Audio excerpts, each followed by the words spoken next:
Hey, I'm live. I'm back. Thank you so much. This is chapter one. The title of my book is Blessed in the Lowest of Places. I just told you that I was heading to San Diego, California. Well, it's been a long 3.5 days. I've been so busy changing transportation that I'm exhausted, very tired, very happy to be here. I'm just arriving. It's a beautiful day. I pull in and I'm now at a pizza shop having some lunch, saying to myself, now what am I going to do? But I always get it together. So I'm going to go walk around and check out the scenery and try to learn the area that I'm in downtown and go from there. So I spend several hours walking around and I sort of start to go into a different type of neighborhood that I think, well, maybe I'll head around the other way because I'm not familiar. So I turn around and head the other direction. I talk to a few people along the way and ask some questions like, where do people go here? Is there a shelter? Um, and a guy says to me, you don't look like you're from the streets. He goes, you really should go to the rescue mission. And I said, well, where's the rescue mission? And he was like, it's at the top of the hill on 2nd Avenue. So I'm walking around, I think 8th Avenue, 7th Avenue, trying to figure out how far and which direction to go on 2nd Avenue. And, it's been a couple hours. I'm exhausted. Been on 3.5 day trip getting over here, 3,000 miles. And so I get up there to the rescue mission and they say, well, you have to come back at 7 o'clock and you have to wait till they tell you if they have a bed or not. People get in order here. So I'm like, okay. So I leave, I stay nearby, just sitting around thinking. And then I go back, and the woman calls everyone into a yard. And then they take a roll call for some people that previously had been there. And if some of them don't come back and a bed opens up, then another person gets to stay. Well, my mind's just going all over the place at this point because I'm new and I'm tired and don't know if I'm going to get a bed. And finally, she starts to call the people that are going inside because first you have dinner, then you go up to the bed area and sleeping area. And so she called everyone, but she hadn't called me. And I thought, oh no, my heart just sank. And then a minute later, she said, and the new girl, Brenda. And I was like, OMG. It was like, oh, thank you, Jesus. Now I know I'm inside and I'm going to have a bed to sleep in, a shower to take. So starting off very good. And I really thank the Lord very much. And I'm very happy. So we go in, we have dinner in a group, and then we go upstairs to a very large room with bunk beds and actually parents with small children sleeping on mats on the floor and a little TV and just lots of women and some little children. And it's like, oh, wow, I had no idea. So I'm thankful I have a top bunk. I'm glad to have a bed. I'm 5'4" at the time, 160 pounds. Um, Good health. Uh, I was 53. So I'm very excited. And I get checked in and I have to do some paperwork. And right away, I get along and I'm friendly and I'm happy to be there. And I know I'm going to go out job hunting all day and hit the streets and put my resume out, which I brought with me. And so it's all good. Then you're given a chore. I have to do a chore every day. And then you have to get up in the morning and after chore, then you do breakfast. Then you have to leave all day. You're not allowed to stay there. So you leave for the day. Well, that's okay. I'm out job hunting, walking very far. And hoping to find work, putting my resumes out there, making phone calls, um, asking around. I want to get that. I think the rescue mission is like a 30-day stay. So, I want to get it together. I'm working on it. And then one afternoon on a Sunday, I go to a gazebo at the bay, and it's where a band plays every Sunday, almost all year round. And I dance all afternoon. I had a blast. It was beautiful weather. Just you see the yachts come in, you see the boats. You might see a walrus or a seal once in a while. It's just wonderful. And I'm just really happy to be there, and just taking in the beauty. And I'm not eating much. I'm losing weight. I'm really walking, and looking for work. And just really happy to be there. It's going well. And, I have my mind where it needs to be and looking for work. And on Sundays, like I said, we dance at the gazebo. There's a good band there, and a lot of people and tourists will come there. Locals will come there, and everybody hangs out and dances. And it's beautiful. San Diego is just beautiful, and I'm enjoying the beauty of it, and looking for work. I have my mind where it should be focused, and walk. Try to learn the area, the directions, how to get around. And the girl at the shelter says to me, um, there's an emergency coming in, and I'm going to trust you. I'm going to give you the keys and let you go down and let her in. Now you let her in, and then you bring her right back up here. And I said, okay, I will. And it was nice to have that responsibility and to fit right in and say, yeah, I'm cool. So I went down, I let her in and bring her upstairs. And, it was just, I was fitting in. And some of the girls and I got to become friends, and we'd play cards, while we're in there waiting to leave or done with our chore or waiting to go to bed in the evening. And I'm pounding the pavement all day. I'm looking for work. I'm admiring the beauty of San Diego and the big downtown city that it is. And this is pretty much what I'm doing for a couple weeks. For the first couple weeks that I'm there, that's basically my goal, is to learn the area, look for work, and I'm dancing on Sundays at the gazebo. Um, some of the girls tell me that if my stay is going to be longer than 30, I'll need to go apply to St. Vincent de Paul on the other side of town. That's where people go for short term, 6 months, and then across the street for the full year, if it's going to run into that kind of time. But I'm hoping, I should be getting a job. I've got it together. I'm likable. I have skills. I'm thinking, I should be working soon, surely. And that's what I'm thinking and hoping. So they tell me about a day shelter, and it's a day shelter where women go in and hang out, have somewhere to go during the day. And you do chores, and they give you tickets for chores. And with those tickets, you can purchase beautiful clothing. And I'm dressed very well. I'm wearing some beautiful clothes. I don't look homeless. I'm showered. I'm clean. I look great. I lost weight. I got down to a size 10. I'm probably the best I've ever been in my life. I'm just, it's working. Everything's going well. And I'm so happy and thankful and praising the Lord. And religion is also part of the rescue mission. You can go into a program there that they offer. But I decided that I didn't want to do that. That wasn't for me. And so my stay will be short. It'll be 30 days.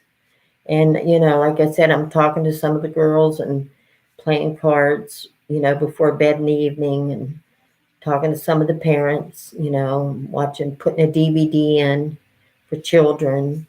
And, it's good. It's all good. All things are good.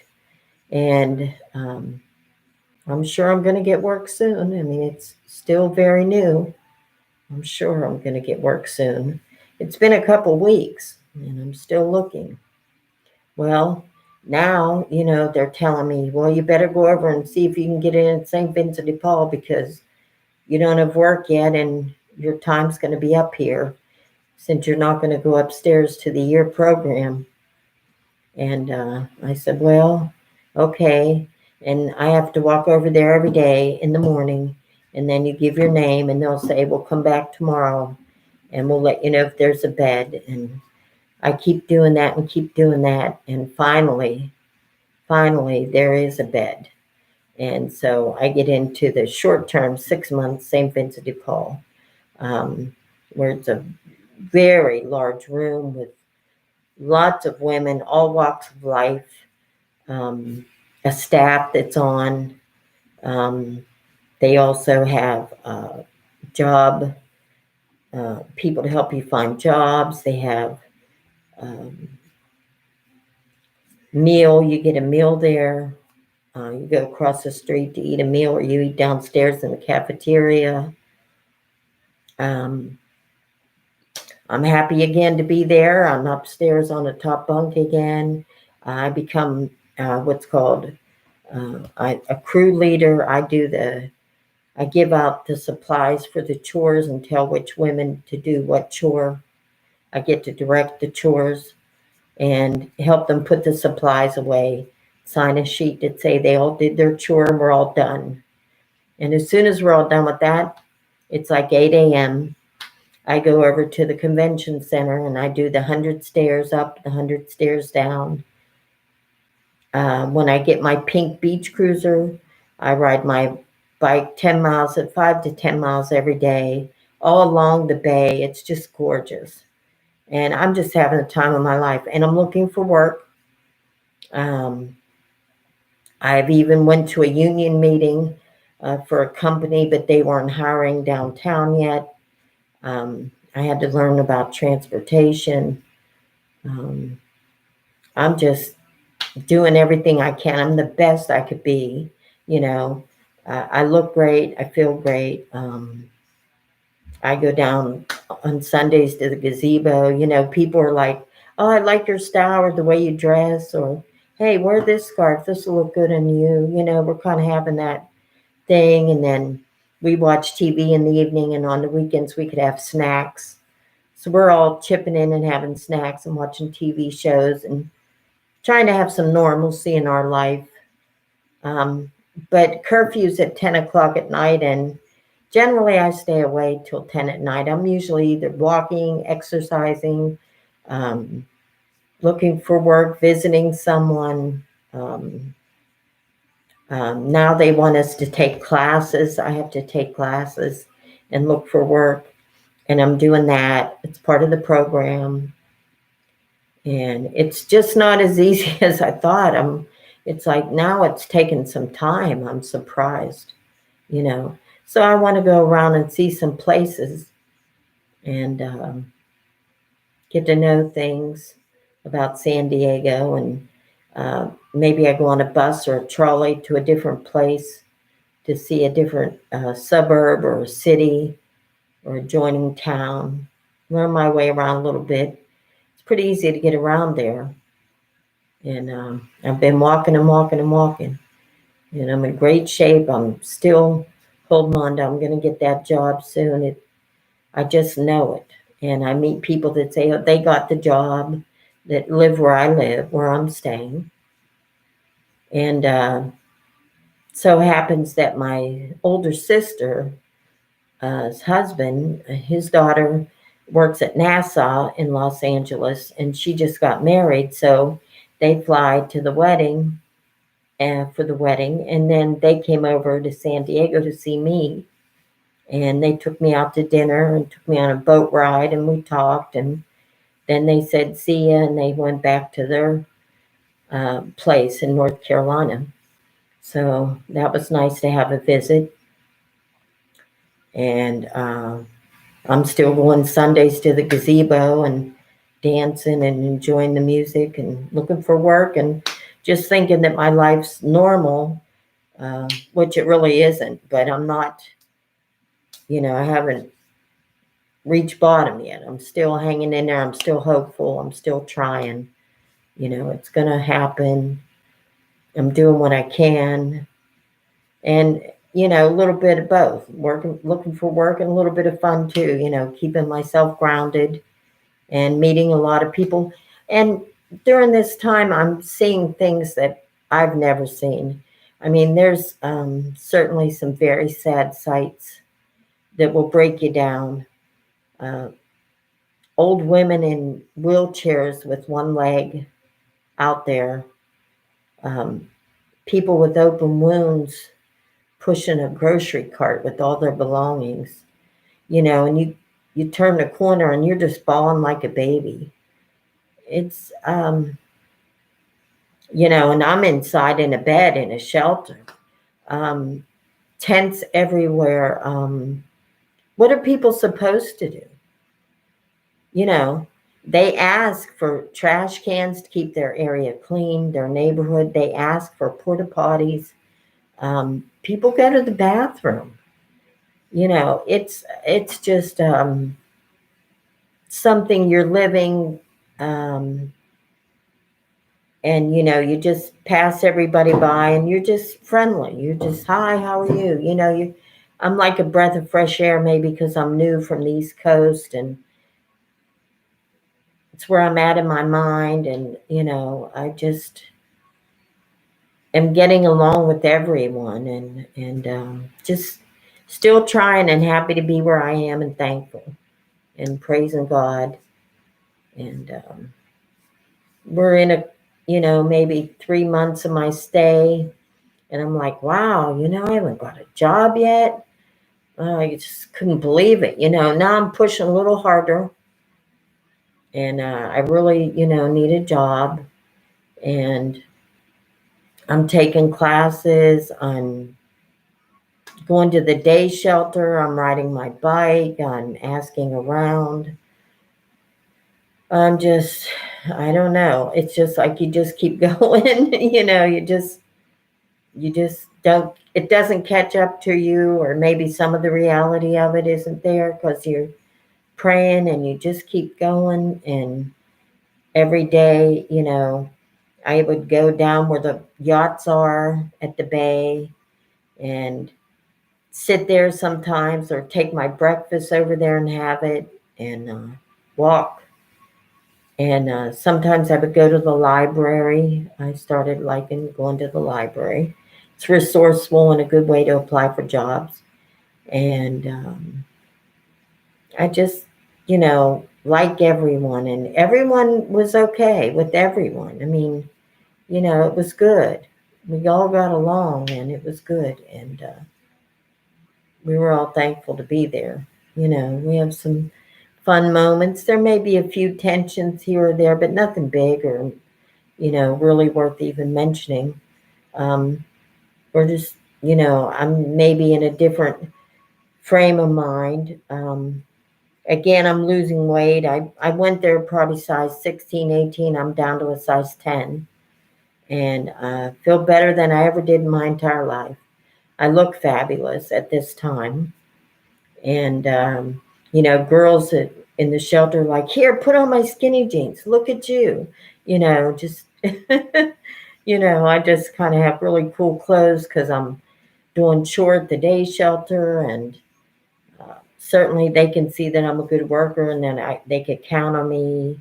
And really trying to prove myself and do something. I'm just trying to bail myself out and pick myself back up and dust myself off and get back in the race. That's life, right? So it's just been a while, and working on everything, and time is passing by, and mostly things, pretty much during the week, that's kind of course for everybody, pretty much the same. And on the weekends, well, like I said, we have snack night. We're in the TV room, uh, watching television and having snacks, and getting to know each other a little bit, and just having some fun. And curfew's 10 o'clock at night. I'm always in for curfew, in on time. If you're not in on time, you can lose your bed. And that's not something I want to do. I pray for everyone, and like I said, it's just like it's your own apartment, but you're just out there trying to get the rent, and you just keep on going. And probably going to stop here, but this is just the very beginning, and there's, I want to just say that there's so many neighborhoods of homeless and so many streets full and blocks full, tents and little communities, or I'd call mine a camp. When there was 10 or 11 of us, it was our camp. And there's many different types, and some people aren't doing as well. Some may not know how to care for themselves as well. Some may have a bad image of themselves.